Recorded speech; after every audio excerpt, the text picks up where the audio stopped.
पीछे गुड़ घी उसे माला तेरे हाथ कतरनी काख में आग बुझी मत जान दबी है राख में। कहा भय है बात कहे तेरे पीव को ऊपर की सब बात फले तेरे जीव को। कहे कबीर पुकार समुझ मन भावना हंस गए सतलोक बहुरी नहीं आवना। सदगुरु कबीर कहते हैं सदगुरु शरणे जाए के तामत त्यागिए। तुम गुरु की शरण में जा रहे हो या गुरु शरण में चले गए हो, इसकी कसौटी क्या है? और केवल गुरु की शरण ही नहीं, हम पूजा करते हैं, पाठ करते हैं, आरती वंदना करते हैं, माला फेरते हैं, नाम जपते हैं, किसी मंत्र का जप करते हैं, कथा सुनते हैं, कीर्तन करते हैं, फिर जागरण करते हैं, कुछ भी करते हैं धर्म के नाम पर, तीर्थ यात्रा करते हैं। इन सब की कसौटी क्या है? कैसे हम समझें कि हमारे जीवन में धर्म उतर रहा है, पूजा उतर रही है? कैसे हम समझें कि हम गुरु के बताए पद पर चल रहे हैं, धर्म के पद पर चल रहे हैं? कसौटी क्या है? पहचान क्या है? पहचान बाहर नहीं है, पहचान भीतर है। सदगुरु कहते हैं तुम जो कुछ भी कर रहे हो धर्म के नाम पर, सबकी कसौटी है अंदर का जो तामस है उसका दूर होते जाना। तामस का अर्थ अंधकार, अज्ञान, अविद्या, उत्तेजना, क्रोध। साहब कहते हैं कि तुम धर्म के नाम पर इतना कुछ कर रहे हो, करना गलत नहीं है, किंतु कहे ऐसा तो नहीं हो रहा है कि केवल यंत्र के समान सब चल रहा हो बाहर बाहर।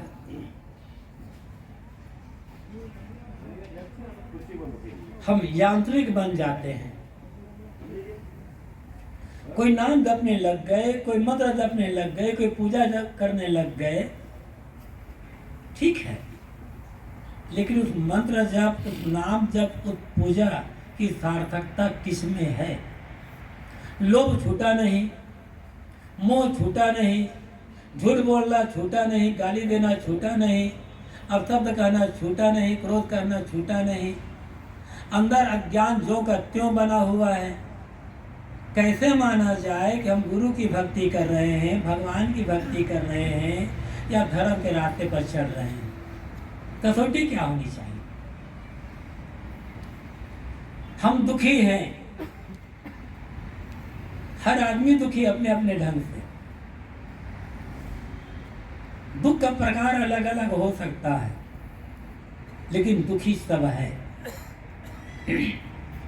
उसी दुख से बचने के लिए हम धर्म भक्ति का काम करते हैं, संत गुरुजनों की शरण में जाते हैं, उनकी सेवा भक्ति करते हैं, या मंदिर में जाकर पूजा अर्चना करते हैं। जानते हैं, यदि हमारे जीवन में कोई दुख ना होता, हम जो चाहते हैं हमारी हर इच्छा पूरी हो जाती है। मेरी ही नहीं, दुनिया में जितने भी मनुष्य हैं सभी के सभी जो जो चाहते हैं सबकी इच्छा पूरी होती चली जाए। किसी के जीवन में कोई दुख ना रहे, यदि ऐसा अवसर आया तो सारे देवी देवता भूखे मर जाएंगे बेचारे। फिर ना कोई देवी होगी, ना देवता होगा, ना मंदिर होगा, ना मस्जिद होगा, ना भगवान होगा, ना भगवती होगा। फिर जरूरत ही क्या है? ये जितने देवी देवता है, ये जितने भगवान भगवती हैं, हमारी अपूर्ण इच्छाओं की उपज है। और हमारी जो इच्छाएं हैं, ये इच्छाएं ही, जब इच्छा पूरी होती तो लोभ बढ़ जाता है, इच्छा पूरी नहीं होती तो क्रोध बढ़ जाता है, इच्छा पूरी होती है राग बढ़ता है, इच्छा पूरी नहीं होती तो द्वेष बढ़ता है, और जब द्वेष बढ़ता है, क्रोध बढ़ता है तो हिंसा होती है, हत्या होती है, मारकाट होती है, लड़ाई झगड़ा होते हैं। जब लोभ इच्छा पूरी होती, लोभ बढ़ता है, तो फिर और बढ़े, इसके लिए तमाम अनैतिक काम करते हैं।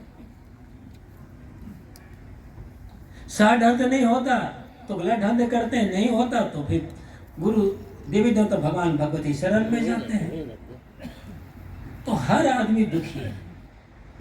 दुख का कारण बाहर नहीं है, दुख का कारण है भीतर। मूल कारण क्या है? अज्ञान। जब हमारे भीतर अज्ञान होगा, जितना अधिक अज्ञान होगा उतना लोभ होगा, उतना मोह होगा, उतनी उत्तेजना होगी, क्रोध होगा और तमाम गलत व्यवहार होंगे। एक अज्ञान मिट जाए तो जीवन में अनेक प्रकार के जो व्यतिक्रम हो रहे हैं, खाने पीने, बोलने, बरतने, काम धाम, सब ये सब खत्म होते चले जाएंगे। दुख का मूल कारण है अज्ञान, अविद्या। और अज्ञान को दूर करने के लिए साधन क्या है? अंधकार को दूर करने के लिए साधन क्या है?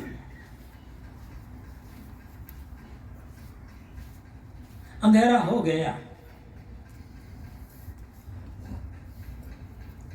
और हम बैठ गए मंत्र जपने के लिए, नाम जपने के लिए, पूजा करने के लिए, भगवान का, गुरु का नाम लेने के लिए। हे गुरु जी, हे भगवान, अंधकार हो गया है, दूर कर दो, दूर कर दो, दूर कर दो। रात बीत जाएगी, अंधकार दूर होगा?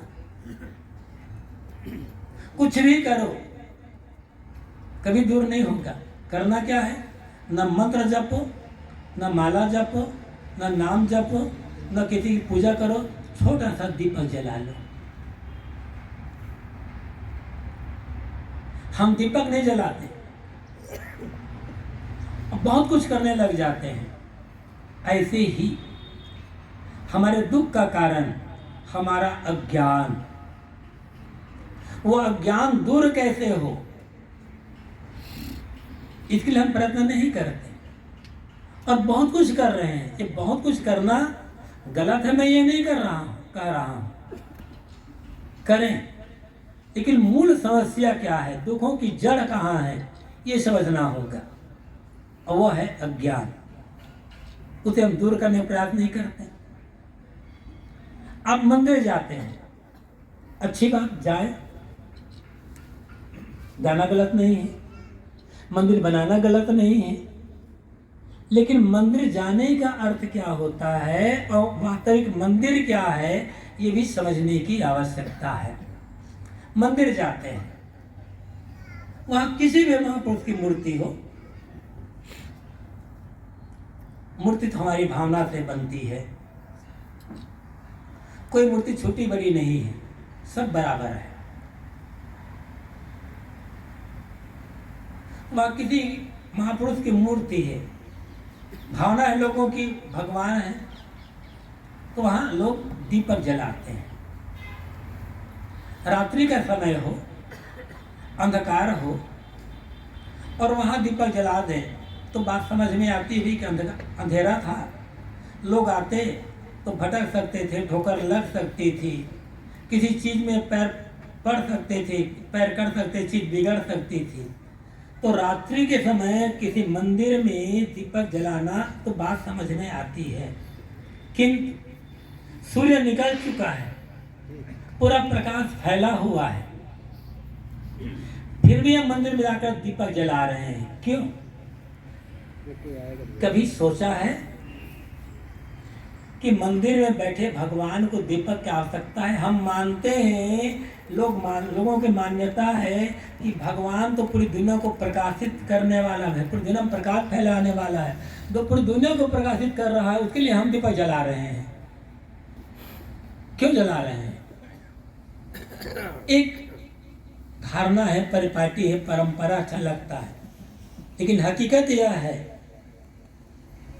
जो मंदिर में जलाते हैं दीपक, वो दीपक उस भगवान के लिए, उस देवता के लिए नहीं होता है, वो तो प्रतीक है। वो दीपक होता है हमारे लिए। लेकिन वो दीपक किसका प्रतीक है? हमारे जीवन में दीपक किसका जले, हम कभी सोच नहीं पाते। जब मंदिर जाएं, चाहे आप घर में मंदिर बनाए हो या गुरु चित्र रखे हो या कुछ भी किया हो, दीपक जलाओ तो वहीं खड़े हो जाओ या बैठ जाओ, जैसी स्थिति हो, और आंख बंद करके हाथ जोड़कर सत्य देते प्रार्थना करो। और प्रार्थना करने के पश्चात मेहनत भी करनी पड़ेगी, केवल प्रार्थना से काम नहीं चलेगा, उपाय भी लगाना पड़ेगा। सत्य देते प्रार्थना करो कि हे भगवान, हे गुरुदेव, मैंने आपके चित्र या आपकी मूर्ति के सामने ये दीपक जलाया है, मुझे आशीर्वाद दो।